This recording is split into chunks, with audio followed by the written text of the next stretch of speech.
Hello everyone, welcome back to my channel.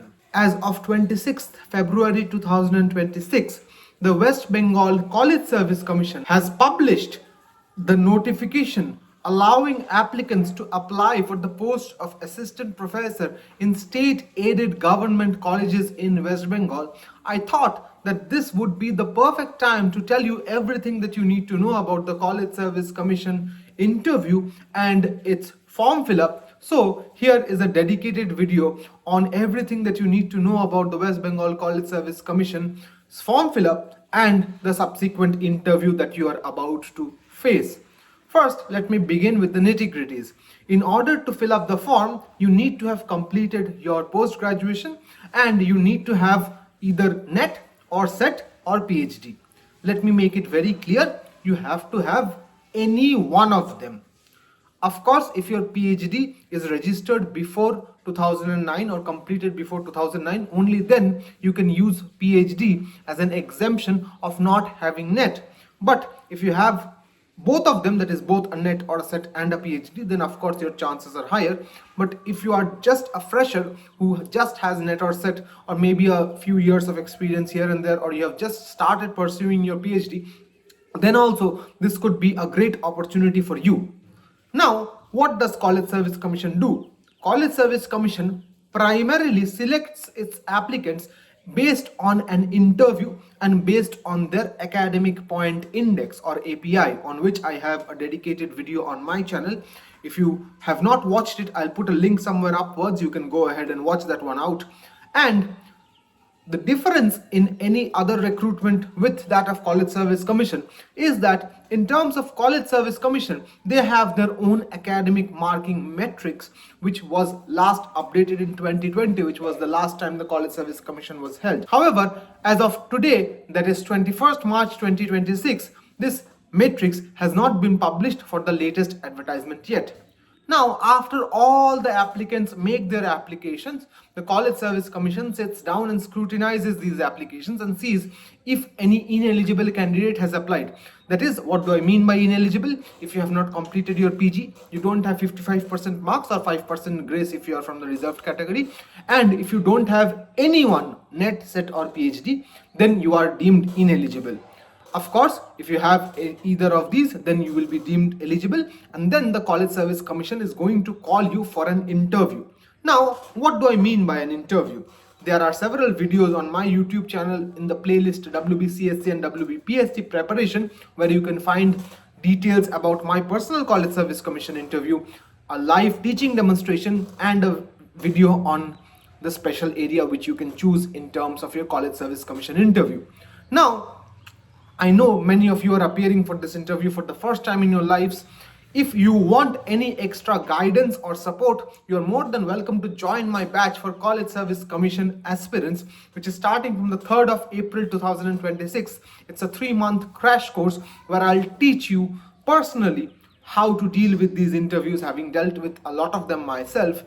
I will teach you exactly from the basics, from the beginning, how to introduce yourself, how to focus on your strengths, how to work on your weaknesses, how to prepare your special area, how to prepare your demonstration. Everything I'll teach you. And this course is extremely affordable. If you want details, my number is given down below. Don't hesitate to reach out to me. I'll share the details with you right away. The last date for admission is 2nd April 2026. Coming back to the College Service Commission's interview list, they make a list of all the eligible candidates in the alphabetical order. That is what they did in 2020. And then they call 20 candidates per slot every day for several slots. The last time there were 16 such slots. And what do I mean by slots? For example, there will be a 5-day window, generally from Monday to Friday. And if, say, for example, the Monday that is coming, 23rd, if the interviews are going to begin from that day, then 2 weeks prior to that, which is, if you look at the calendar, you will find out that that is 9th of March. On 9th of March or before that, they will publish the list of candidates who will be called for interview in that particular phase. Let's say, for example, from 23rd March to 27th March, these 5 days, there will be a total of 40 into 5, that is 200 candidates will be called per slot, and this is the first slot, and these will be candidates whose names start with A, presumably. Now, after all the candidates are called, then they make a merit list depending on how many vacancies are available in the state aided government colleges of West Bengal. Last time, if I remember correctly, there were around 24 UR vacancies. It's expected that the number of UR vacancies this time will be higher, and the corresponding vacancies for each of the reserved categories will be proportionately as they should be as per the government norms and requisitions. Now, what should you do in order to fill out the form? Let's straight head into the laptop screen of mine and I'll show you exactly from the beginning to the end what you should do with the form, what you should be prepared for, what are the mistakes that you should avoid while filling out the form, and what to do if you face some problems while you are filling out the form itself. So let's go. So here we are on my laptop. We will go to this website called WBCSC online.in, and here if you open it you will find a link called apply now. You just need to click there and then you have to select your subject. Assuming most of you who watch my videos apply for the subject English, you just select it and then go to next. Then you have to type out all these details. Your father's name, let's assume it's X, mother's name X.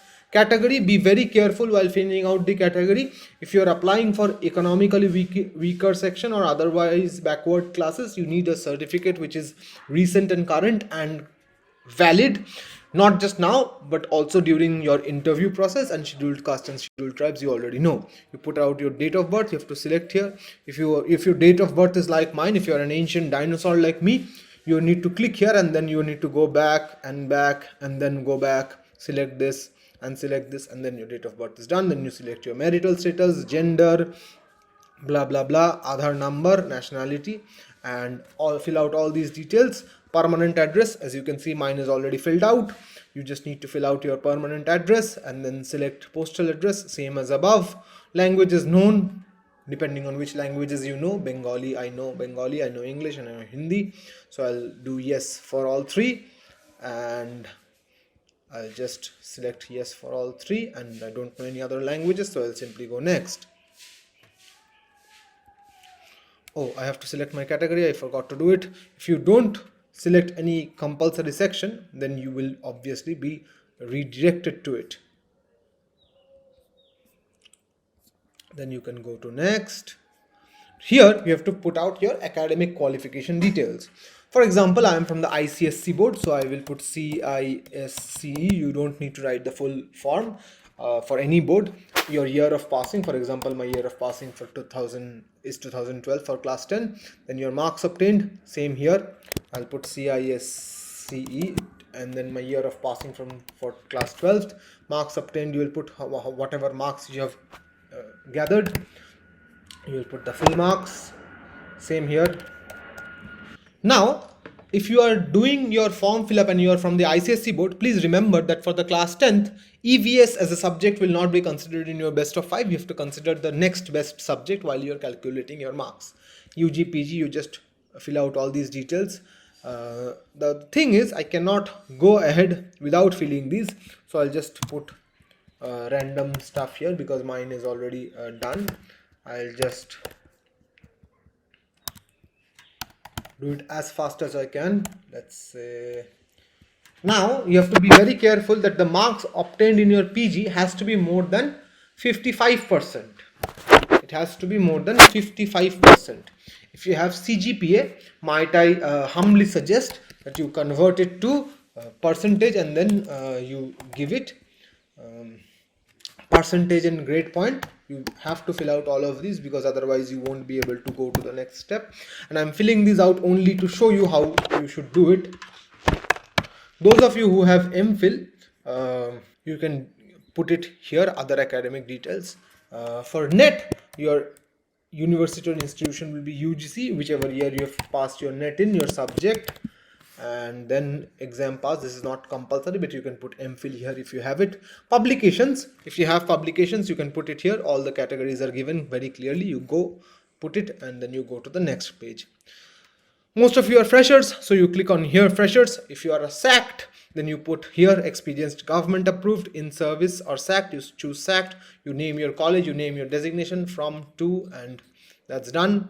And if you're perchance already a substantial teacher who is looking for a transfer and you're already applying to this college service commission, then you choose this one. But most of you will either be in this category, fresher or experienced other than government approved.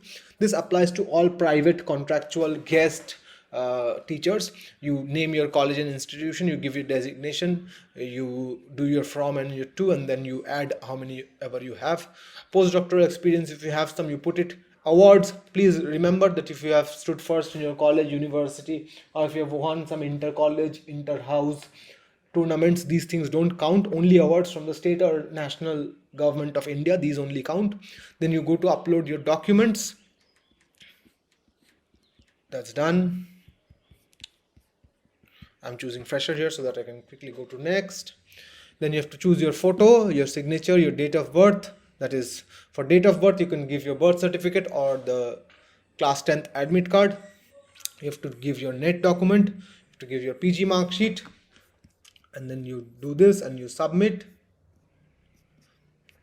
Once you submit, then you will be redirected to a payment window, which I cannot go because my form fill up is already done. You can go to the payment window, and my suggestion would be to pay through UPI because cards are a little malfunctioning on this particular portal. Pay through UPI, use the QR option. If your payment is showing pending or not completed, wait for a couple of days and it will automatically show that your payment has been completed. After you fill up the form, you will find that your username and password will reach you through your email in the spam box. Check your spam to find your username and your password. These will be useful to you later on. Please find them out and take a note of what they are. And mark it. There is no option to save this form. There is no option to log out. So you have to do it in one sitting. You have to do it quickly. If you take more than 1 hour, this automatically logs out. It shouldn't take more than 1 hour. So you just do it normally as it is. And be sure that whatever documents you are uploading, you're doing that very carefully. So that is it about the form fill up. Thank you. Thank you for watching my video. If you have any questions, queries, doubts or comments, or if you want to join my batch, please leave a comment down below. I'll be more than happy to reach out to you via your WhatsApp number, or you can drop a message on mine, and then we can start our journey of preparing for the WBCSC together. Until the next video, hasta la vista.